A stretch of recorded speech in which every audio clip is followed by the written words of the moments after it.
work specifically with the birds. We're at Meadowlark Theater, kind of just right down the hill from us, right? And so cayenne is one of the birds that you might actually see outside flying around, or one of the weird sections in the entire zoo that actually lets our animals go. They can go anywhere, and then they come right on back. So again, that's super important why you guys are seeing a happy, comfortable bird, because you know what? He could come up there and join you guys in your season right now as we speak. But he doesn't look like he wants to, right? So to build these relationships and build that trust and confidence with these birds, we work with positive reinforcement training. You guys talked at all about that? No, we didn't talk about that today. All right. Well, training is a great way to start building a relationship between your animals and your keeper staff, or your keepers. So having that relationship, your animals are a lot more willing to have a conversation with your keepers. That's right. Tell them exactly what is going on with them. So Alex works really closely with Cayenne. He notices right away if Cayenne is feeling off at all. Cayenne might not participate in normal behavior. So Alex is showing off some of his usual routine behaviors that he does, some of his maintenance behaviors. And Alex gets a pretty good read on how well Cayenne is actually feeling. So through that training and building that relationship, you allow your animal to have a voice, to be able to communicate what they're feeling. So he can, right now, Cayenne is doing a great job of sitting there on Alex's hand. Alex can feel his feet, make sure that they feel good. That's one of the biggest trouble areas on a lot of bird species out there, really any animals in general. They might start having trouble with their feet. So Alex gets a pretty good read. He can see them pretty close up. So maintaining that relationship, having him feel safe and comfortable with Alex, is a really great way to start any sort of medical care, because he knows exactly what is going on with Cayenne as much as he can, right? So through training, we teach all different sorts of medical behaviors too, to be able to have the animal participate in their own medical care. Things like a voluntary injection, so he can get his shots every year. You guys, I'm assuming, probably get your flu shots and stuff like that, and your regular vaccines and all those fun things. Well, guess what? Birds and other animals have the same thing. Like your dog has to go to the vet and has to get maybe like a parvo shot or rabies. Cayenne has to get a West Nile vaccine every year. It's one of those bird diseases out there that could be super dangerous for him because he's not used to it. Other things we train are like nail trims, and being able for him to let his toes get trimmed. He'll hang on the wire, and we can just take have you ever heard of a Dremel tool? It's like a really fast spinning sander. You can just sand off his little nails, kind of like a nail file, only like extreme. He'll take meds. You can give him meds in a syringe. A lot of the animals here are really great and have been trained to take meds and syringes and stuff. You present it to them and they'll just slurp it down. The gorillas are trained to let keepers brush their teeth. Some of the other animals are trained to allow you to do blood draws. So like the tiger might present his little tiger tail, and then the keepers can get a blood draw and be able to check the tiger without ever having to immobilize them or anesthetize them. So they can check all of their organ values and stuff before they actually go through a really serious procedure. So it's pretty cool what you can accomplish with training. Cayenne's just demonstrating some of the things that we do coming out in front of people. But some of these medical behaviors, it makes it much easier to take care of the animals throughout their whole life. I mean, we even have some of the gorillas that have heart equipment where they can monitor like irregular heart rhythms and stuff like that, and gorillas that they know are having difficulties. So, all right, I'm going to open it up. You guys have some questions? Yeah, go for it. Was he born in captivity? So yes, he was born within human care. He was born specifically, or I'm going to say hatched, because that's what birds do. He was hatched specifically for the purpose of our Meadowlark free flight bird show. He is 8 years old, or just about to turn 8. Just about to turn 8. So yeah. 8 in July. Go ahead in the green shirt. Does it have teeth? So birds don't have teeth. They have beaks. They do, they have beaks. Teeth are actually really, really dense and really, really solid and really, really heavy. So to cut back on the weight, birds have tried to get rid of teeth and they have their super strong beak instead. It's basically like the same thing that makes your fingernails. That is continually growing. And so he has to be able to have really a lot of things to chew on to be able to kind of rub it down and get it into the appropriate shape. And as long as birds have the appropriate things to chew on, they should be able to maintain most of their beak health. I saw a question right here. How long do they normally last? So, he can live, it's basically, we tell people a human lifespan, maybe an average of about 60 years. Now, macaws within human care tend to have a little bit of a shorter lifespan, but it's because people don't feed them what they're supposed to be eating. Listen, Cayenne will sit there and eat Cheetos and all of the junk food all day long, French fries, you feed it to him, but you know what? He's going to end up with a lot of health problems, and a lot of pet birds end up with those problems. The other big thing is that just sitting here, some people trim wings so birds can't fly, right? So it keeps them nice and safe, you know they're going to stay with you. But then that bird gets no exercise. That is the main way that birds are actually able to exercise, get their heart beating, and you all hear how good exercise is for you, right? Imagine if you're a bird and you just can't ever fly. So being able to encourage future clients and stuff like that to be able to get your bird out, get them exercising the things that they need and maintaining some of those regular life things, you'll promote a longer, happier life. Go ahead. Does he have a mother? So Cayenne was raised specifically for our flight show. He was actually raised by people to be working with people a little bit more closely. So that's a really fun thing that you can assist with sometimes when birds need a little bit of help in raising all of those animals. But it is best to leave any of the animals with their parents. Parents know best. His parents know exactly what kind of discipline he needs, how to tell him what to do, how to communicate. So he was raised specifically for us, but practices are changing. So even these days, he would probably be raised with his parents as opposed to what we were doing a few years ago. Calling her first. Okay. Do his claws So he does have very long toenails. Those toenails are to climb up trees and to help hold him on, and you are exactly right. They can get sharp and pointy. The more he walks around his enclosure, we have a lot of fresh perches with a lot of fresh bark, and he can kind of sharpen his little nails on. They can get kind of sharp and pointy. He does not have a whole bunch of foot strength like you might think like a raptor or a bird of prey might, where he's really gonna squeeze onto Alex and hurt Alex's hand. He's just holding on. But that is exactly why we trained a nail file behavior, so we can just trim those nails. That way it feels much more comfortable to us. Do you want to go next? So I noticed, Alex, that you're helping to open some of the nuts.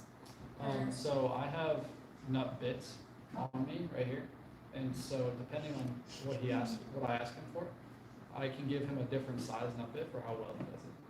And so like this wave behavior, when I ask him to wave, that's the wrong foot. But depending on how high he raises his foot, when he does the right one, I can give him a different size of nut bit. And so I'm cracking them with my teeth because I don't have like these little bits. It's really hard for me to make them smaller. But typically, though, with that beak, they're able to crack. Yes. things up. So his beak works perfectly fine, and he can crack in-shell nuts. I think Jess has one. She has an exercise that she likes to use. Yes. Oh my gosh, you got us into our next point. I'm just going to pass this around. Does anybody have nut allergies before we start? That'd be really awkward. Cool, yeah. All right, I'm gonna pass, I have 3 walnuts that I'm gonna pass around. You guys can try to squeeze them and squish them with your fingers. Believe it or not, Cayenne can actually just annihilate these things with his beak. So I'll start one on each side of the room. Here, do you want to feel it all? Oh, thank you. Yeah. All right, so just passing it, make sure everybody gets a chance to feel it. All right, I saw, yes, Gracia. Nope, they don't have 2 claws, so they do have 4 toes. Most bird species have 4 toes. Occasionally you get like weird bird species that have like 3 toes and kind of like a little fleshy extra, but for the most part, he's got really unique feet within the bird world where they call it zygodactyl with the 2 toes front and 2 toes back. Most bird species you'll see, they're 3 toes forward and 1 toe back. Good question. Go ahead. What's his favorite type of food? Right there, that walnut wandering around. Yes, Go straight. he really likes in-shell walnuts and grapes. Bananas are up there too, but bananas are on the out. They're out of season for him. So this, I have a combination of almonds, hazelnuts, Brazil nuts, and naked almonds. So pretty much every nut except macadamia. I don't know why we don't have macadamia, but we don't. Probably because I would eat them all if we had them. Go ahead. Is there a banana that can make this black as wings? Alex is actually I'm working. actively trying to get him to do it so I can check his belly condition. How about this? How would you try to train like But they're not very good at it. Like I can ask them for wings. And that's Oh. about as much as I can get. That's big good, though. progress. That is really good. Just even him understanding that he needs to move his shoulders, that's huge. And in his enclosure, he's really good at it, but he's a little camera shy. There's no camera. Yeah, but this is the first time that he's here, right? Did you say he's a green macaw? Or He's is a he green winged macaw. So you might see a bird, actually I think they're not in the jungle anymore, but if you go to the Garden of the Senses in the summer, you'll see a bird that looks probably strikingly similar with the red, and instead of having that green on his wings, it'll have yellow, and that is a scarlet macaw. So that green is what makes him a green winged macaw. It gets really confusing at home. We have two red-fronted macaws, which are mostly green, except they have one tiny little red patch on the front of their head, and I call them, these are the red-fronted macaws, definitely. Versus, Yeah, the macaw naming scheme is Really interesting. the bird We name have is the changing. green bird, obviously. I was gonna say, I was with the group last week and we had the scarlet one, the scarlet class, and so I was like, wait, I'm confused. Yes, that's adventure trips. As a kid, I really liked cheetahs. But now I'm a bird guy. How about you? I think you were my next question. I heard there was an almost extinct blue macaw. So that is the Spix macaw. Yes, they are working on reintroducing them. They have been, I think they have reintroduced them. Most of them were within human care. They are working on breeding the population. It gets really tricky in reintroducing macaws since some of them, native macaws, eat things that are toxic or dangerous to them, and being able to figure out which foods they actually eat. So you have a few organizations working very hard with those guys. Go ahead, right here in the green.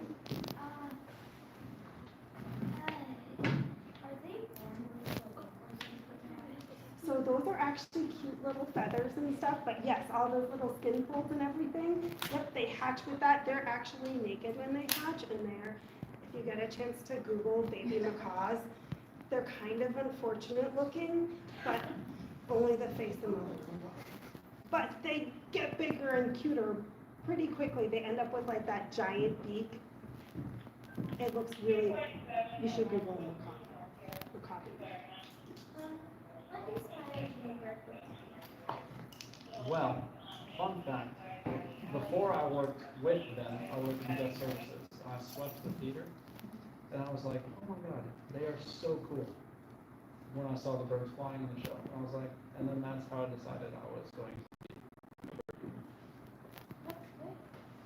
Is that actually a really straightforward question, or can you explain a little bit how you can get involved as a being a zookeeper? So my story in that way is kind of unique, but the easiest way is probably to start in internships, which it's easiest to get into an internship if you go to school for a science degree. It doesn't have to be zookeeping specifically. Just go to school for a science degree and you can get internships from there. And that's kind of your door into the field. And any other relevant experience, like you can get internships here at the zoo. There's also vet clinics. A lot of them will take internships. If you're looking wildlife biology, stuff like that, you can end up finding like wildlife rehab where like injured orphan and abandoned wildlife might need some help, depending on the places that you go. There's lots of places. How long have you been working with birds? Me specifically? Longer than you've been alive. I've been here at this zoo working with birds for 11 years, over 11 years, but then I came from Colorado where I worked with them for 5 years before. You have been working with birds how long? Almost 2 years. I've been full-time working with them for like 2 months. but do that lots. But I started full-time about 2 months ago, but before that, I was their summer keeper and their intern, and that's how I got it. Is he usually that messy? Yes, absolutely. We have to clean up after him every day. Like, why is he I know. Tell me He's about having it. a very nice He's time. very happy right now. That's why he's doing his little head bob. He's very excited. So that's actually, macaws in the wild too make a huge mess. One of their favorite things to do is, researchers don't know exactly why, but they'll maybe find a nice, fresh, ripe mango. They'll pull that mango, they'll chew it up as much as they want, well, maybe a few bites into it, and then they're just gonna drop it to the forest floor. So they're actually really good for the ecosystem as far as like spreading seeds and stuff like that, because then that seed potentially gets planted down on the forest ground as they drop it. So. Go ahead. We got lots of questions. Yes. Where can we go to get an internship? So that is something that when you guys get a little bit older, you guys will go to high school, and then in high school you can start looking for internships. Some opportunities, as long as you're over like 18 years old, will start letting you do some things. I think the zoo, you check out their webpage, I think we have opportunities for kiddos who are like 16 and older. Once you turn 18, we can start letting you